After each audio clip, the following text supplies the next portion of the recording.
আসসালামু আলাইকুম প্রিয় ভিউয়ার্স। আশা করি আপনারা সবাই ভালো আছেন। ৩৭০টা আরবি শব্দের অর্থ ও বাক্য শিখুন। যারা প্রবাসে আছেন তাদের জন্য ভিডিওটি খুবই গুরুত্বপূর্ণ। তাই খুব সহজে ও খুব দ্রুত আরবি ভাষায় কথা বলতে ভিডিওটি শেষ পর্যন্ত দেখুন। ভিডিওটি ভালো লাগলে চ্যানেলটি সাবস্ক্রাইব করে আমাদের সাথেই থাকুন। এখানে কি করো? এর আরবি বাক্যটি হবে এসসাউই হেনা। এখানে এস অর্থ কি, সউই অর্থ করা, হেনা অর্থ এখানে। এসসাউই হেনা, এখানে কি করো? তুমি পরে আমাকে বলো। এর আরবি বাক্যটি হবে ইনতা বাদেন গুলানা। এখানে ইনতা অর্থ তুমি, বাদেন অর্থ পরে, গুল অর্থ বলা, আনা অর্থ আমাকে। ইনতা বাদেন গুলানা, তুমি পরে আমাকে বলো। সে কি বলে? এর আরবি বাক্যটি হবে হুয়েশ কালাম। এখানে হুয়া অর্থ সে, এস অর্থ কি, কালাম অর্থ কথা বলা। হুয়েশ কালাম, সে কি বলে? তুমি তার সাথে কথা বলো। এর আরবি বাক্যটি হবে ইনতা হুয়া সাওয়া সাওয়া কালাম। এখানে ইনতা অর্থ তুমি, হুয়া অর্থ সে বা তার, সাওসা অর্থ সাথে, কালাম অর্থ কথা বলা। ইনতা হুয়া সাওসা কালাম, তুমি তার সাথে কথা বলো। দেখো তুমি তো আরবি জানো। এর আরবি বাক্যটি হবে শুফ ইনতা মালুম আরবি। এখানে শুফ অর্থ দেখো, ইনতা অর্থ তুমি, মালুম আরবি অর্থ আরবি জানো। শুফ ইনতা মালুম আরবি, দেখো তুমি তো আরবি জানো। দেখো সে আমার কর্মচারী। এর আরবি বাক্যটি হবে শুফ হুয়া আনা আমেল। এখানে শুভ অর্থ দেখা, হুয়া অর্থ সে, আনা অর্থ আমার, আমেল অর্থ কর্মচারী। শুভ হুয়া আনা আমেল, দেখো সে আমার কর্মচারী। তুমি আরবি বুঝো? এর আরবি বাক্যটি হবে ইনতা মালুম আরবি। এখানে ইনতা অর্থ তুমি, মালুম অর্থ জানা বা বোঝা, আরবি অর্থ আরবি। ইনতা মালুম আরবি, তুমি আরবি বুঝো? এ লোককে এখানে রাখো। এর আরবি বাক্যটি হবে হাদানফর খাল্লি হেনা। এখানে হাদানফর অর্থ এই লোককে, খাল্লি অর্থ রাখা, হেনা অর্থ এখানে। হাদানফর খাল্লি হেনা, এই লোককে এখানে রাখো। আমি নতুন লোক। এর আরবি বাক্যটি হবে আনা জাদিদ নফর। এখানে আনা অর্থ আমি, জাদিদ অর্থ নতুন, নফর অর্থ লোক। আনা জাদিদ নফর, আমি নতুন লোক। সে বাঙালি আমি জানি। এর আরবি বাক্যটি হবে হুয়া বাঙালি আনা মালুম। এখানে হুয়া অর্থ সে, আনা অর্থ আমি, মালুম অর্থ জানি। হুয়া বাঙালি আনা মালুম, সে বাঙালি আমি জানি। 1 মাস কাজ করো। এর আরবি বাক্যটি হবে ওয়াহেদ শাহার সুগল। এখানে ওয়াহেদ অর্থ এক, শাহার অর্থ মাস, সুগল অর্থ কাজ। ওয়াহেদ শাহার সুগল, 1 মাস কাজ করো। সে বলে কাজ করো কাজ করো। এর আরবি বাক্যটি হবে হুয়া কালাম সুগল সুগল। এখানে হুয়া অর্থ সে, কালাম অর্থ বলা, সুগল অর্থ কাজ করা। হুয়া কালাম সুগল সুগল, সে বলে কাজ করো কাজ করো। আমি সব লোককে সমান সমান বেতন দেই। এর আরবি বাক্যটি হবে আনা কুল্লু নফর আতিক সেম সেম রাতিব। এখানে আনা অর্থ আমি, কুল্লু নফর অর্থ সব লোককে, আতিক অর্থ দেই, সেম সেম অর্থ সমান সমান, রাতিব অর্থ বেতন। আনা কুল্লু নফর আতিক সেম সেম রাতিব, আমি সব লোককে সমান সমান বেতন দেই। আমার টাকা লাগবে। এর আরবি বাক্যটি হবে আনা আবগা ফুলুস। এখানে আনা অর্থ আমার, আবগা অর্থ লাগবে, ফুলুস অর্থ টাকা। আনা আবগা ফুলুস, আমার টাকা লাগবে। ভালোভাবে কাজ করবে। এর আরবি বাক্যটি হবে মিয়া মিয়া সুগল। এখানে মিয়া মিয়া অর্থ ভালোভাবে, সুগল অর্থ কাজ। মিয়া মিয়া সুগল, ভালোভাবে কাজ করবে। ঘুম নাই সবসময় কাজ।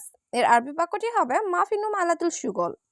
এখানে মাফি অর্থ নাই, নুম অর্থ ঘুম, আলাতুল অর্থ সব সময়, সুগল অর্থ কাজ। মাফি নুম আলাতুল সুগল, ঘুম নাই সবসময় কাজ। সে আরবি বুঝে না। এর আরবি বাক্যটি হবে হুয়া মাফি মালুম আরবি। এখানে হুয়া অর্থ সে, মাফি অর্থ না, মালুম অর্থ বোঝা। হুয়া মাফি মালুম আরবি, সে আরবি বুঝে না। কিন্তু তুমি আরবি বুঝো না। এর আরবি বাক্যটি হবে লেকিন ইনতা মাফি মালুম আরবি। এখানে লেকিন অর্থ কিন্তু, ইনতা অর্থ তুমি, মাফি মালুম অর্থ বোঝো না। লেকিন ইনতা মাফি মালুম আরবি, কিন্তু তুমি আরবি বুঝো না। তুমি কতদিন কাজ করেছ? এর আরবি বাক্যটি হবে ইনতা কামিয়ম সুগল। এখানে ইনতা অর্থ তুমি, কামিয়ম অর্থ কতদিন, সুগল অর্থ কাজ। ইনতা কামিয়ম সুগল, তুমি কতদিন কাজ করেছ? তুমি সৌদি এসেছ। এর আরবি বাক্যটি হবে ইনতা ইজি সৌদি। এখানে ইনতা অর্থ তুমি, ইজি সৌদি অর্থ সৌদি এসেছ। ইনতা ইজি সৌদি, তুমি সৌদি এসেছ। 1 মাস কাজ করো। এর আরবি বাক্যটি হবে অহেদ শাহার সুগল। এখানে অহেদ অর্থ 1, শাহার অর্থ মাস, সুগল অর্থ কাজ। অহেদ শাহার সুগল, 1 মাস কাজ করো। আমি গাড়ি চালাতে জানি না। এর আরবি বাক্যটি হবে আনা সাইয়ারা মাফি মালুম। এখানে আনা অর্থ আমি, সাইয়ারা অর্থ গাড়ি, মাফি মালুম অর্থ জানি না। আনা সাইয়ারা মাফি মালুম, আমি গাড়ি চালাতে জানি না। থাক আমার লাগবে না। এর আরবি বাক্যটি হবে খাল্লি আনা মাই আবগা। এখানে খাল্লি অর্থ রাখো বা থাক, আনা অর্থ আমার, মাই আবগা অর্থ লাগবে না।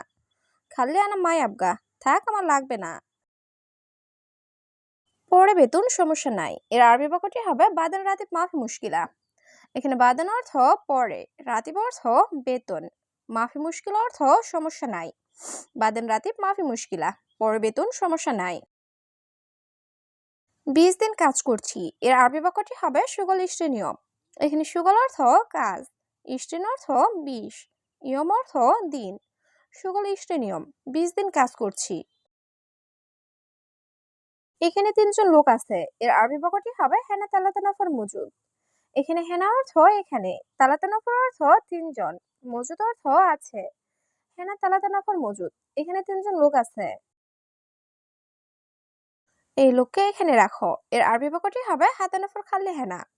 এখানে হাতা নফর অর্থ এই লোককে, খাল্লি অর্থ রাখা, হেনা অর্থ এখানে। হাতা নফর খাল্লি হেনা, এই লোককে এখানে রাখো। নতুন লোক কোথায়? এর আরবি বাক্যটি হবে ওয়াইন জাদিদ নফর। এখানে ওয়াইন অর্থ কোথায়, জাদিদ অর্থ নতুন, নফর অর্থ লোক। ওয়াইন জাদিদ নফর, নতুন লোক কোথায়? আমার 2টা খেজুর লাগবে। এর আরবি বাক্যটি হবে আনা আবগা ইতনিন তামার।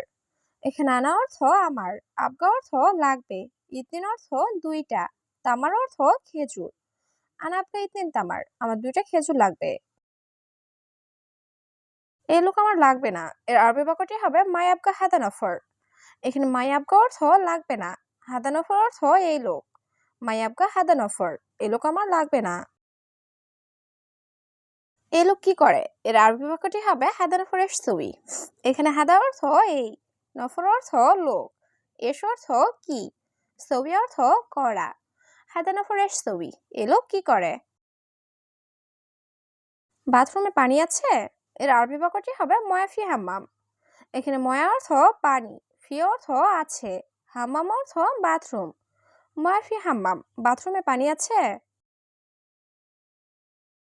বাথরুমে পানি নাই। এর আরবি বাক্যটি হবে ময়া মাফি হাম্মাম। এখানে ময়া অর্থ পানি, মাফি অর্থ নাই, হাম্মাম অর্থ বাথরুম। ময়া মাফি হাম্মাম, বাথরুমে পানি নাই। 1 বছর শেষ। এর আরবি বাক্যটি হবে ওয়াহেদ সানা খালাস। এখানে ওয়াহেদ অর্থ 1, সানা অর্থ বছর, খালাস অর্থ শেষ। ওয়াহেদ সানা খালাস, 1 বছর শেষ।